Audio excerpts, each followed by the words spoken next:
पुरुष ग्राहकों की कहानी, एक वेश्या की जुबानी। जी हाँ दोस्तों, इस वीडियो में हम बात करेंगे एक वेश्या की, जो वेश्या एक रात के 2.5 लाख रुपए चार्जेस करती है। अपनी भूख मिटाने के लिए कुछ लोग उस वेश्या को 2.5 लाख रुपए एक रात के देने के लिए तैयार हो जाते हैं। तो जाहिर है कि ये वेश्या तो दिखने में बहुत ज़्यादा खूबसूरत होंगी। मैं इस वेश्या के बारे में आपको और भी इंटरेस्टिंग बातें बताऊंगा। वो अपने इंटरव्यू में अपने ग्राहकों के बारे में बताती है, तो ये जानना भी बहुत ज़्यादा इंटरेस्टिंग होगा कि वो क्या बोलती है, कि उसके कस्टमर उसके पास क्यों आते हैं। तो इस वेश्या का नाम है लाना जेड। ये ऑस्ट्रेलिया के सिडनी शहर में रहने वाली वेश्या है और जिसके एक रात के चार्जेस है 2.5 लाख रुपए और लोग उसे पे कर रहे हैं। तो आप समझ सकते हो कि वो कस्टमर किस टाइप के होंगे। वेल्दी इनकम है उनके पास में, बहुत ज़्यादा पैसा है, उनके पास पैसों की कोई कमी नहीं है, सुखी परिवार से होंगे। तो फिर भी वो उस वेश्या के पास क्यों जाते हैं, ये बहुत बड़ा सवाल उठता है। लाना अपने इंटरव्यू में बताती है कि वो जो लोग उनके पास में आते हैं 2.5 लाख रुपए चार्जेस देने के बाद में, उसमें से ज़्यादातर लोग अपने रिलेशनशिप में होते हैं या वो मैरिड होते हैं।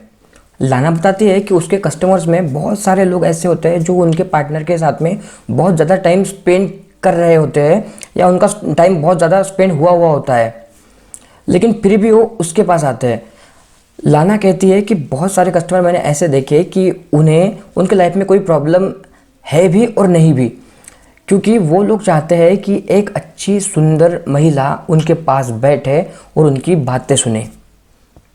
जी हाँ दोस्तों, लाना कहती है कि बहुत सारे कस्टमर जो आते हैं मेरे पास में बैठते हैं, मुझे हग करते हैं, मुझे किस करते हैं और अपना ज़्यादातर वक्त वो मेरे साथ बात करने में बिताते हैं। उन्हें इस बात में इंटरेस्ट नहीं है कि सेक्स किया जाए। सेक्स तो सेकेंडरी ऑप्शन हो गया, उन्होंने कर लिया तो कर लिया वरना नहीं कर लिया। लाना कहती है कि सिर्फ उनकी बातें सुनने के लिए वो मेरे पास में आते हैं और मुझे उनकी बहुत सारी बातें बताते हैं। कुछ लोग तो रोते हैं। लाना जो कि एक वेश्या है, वो दिखने में तो खूबसूरत है ही।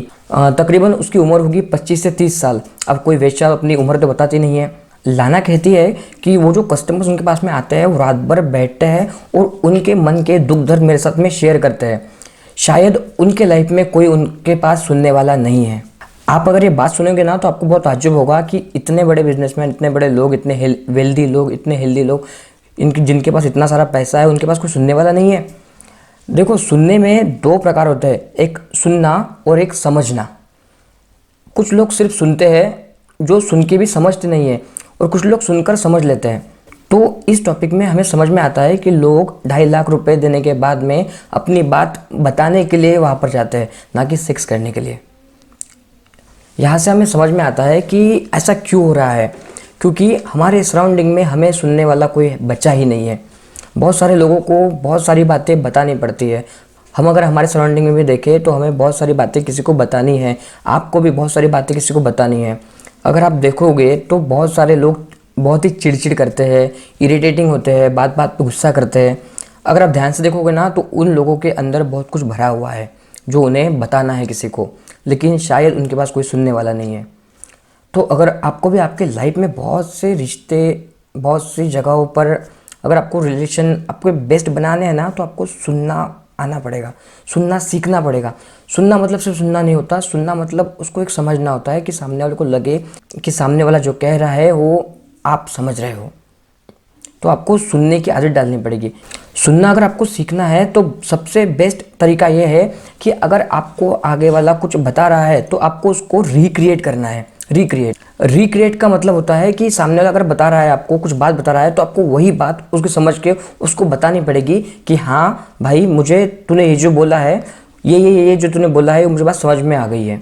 एग्जाम्पल के तौर पे अगर आपको किसी ने बताया कि यार मेरा बहुत सर दुख रहा है, मेरा पेट भी दुख रहा है, मेरी तबीयत अच्छी नहीं है, आपको सामने वाले को बोलना पड़ेगा कि अच्छा तेरा सर दुख रहा है, तेरा पेट खराब है, तेरी तबीयत अच्छी नहीं है, तो कैसा लग रहा है तुझे। अगर आप मतलब उसकी बात अगर सेम आप उसको कॉपी करके बोलोगे, है ना, रिक्रिएट इससे कहते हैं रिक्रिएशन।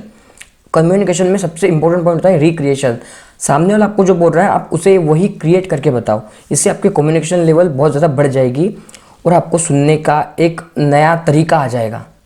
तो आप भी लोगों के पास में बैठो और सीखो और सुनो कि वो क्या कह रहे हैं, क्योंकि सुनने से बहुत सारी बीमारियां, बहुत सारी मानसिक तनाव, डिप्रेशन, तान तनाव, ये बहुत कम हो जाता है। एंजाइटी कम हो जाती है, सामने वाले को कॉन्फिडेंस आता है कि यस मेरे पास कोई सुनने वाला है।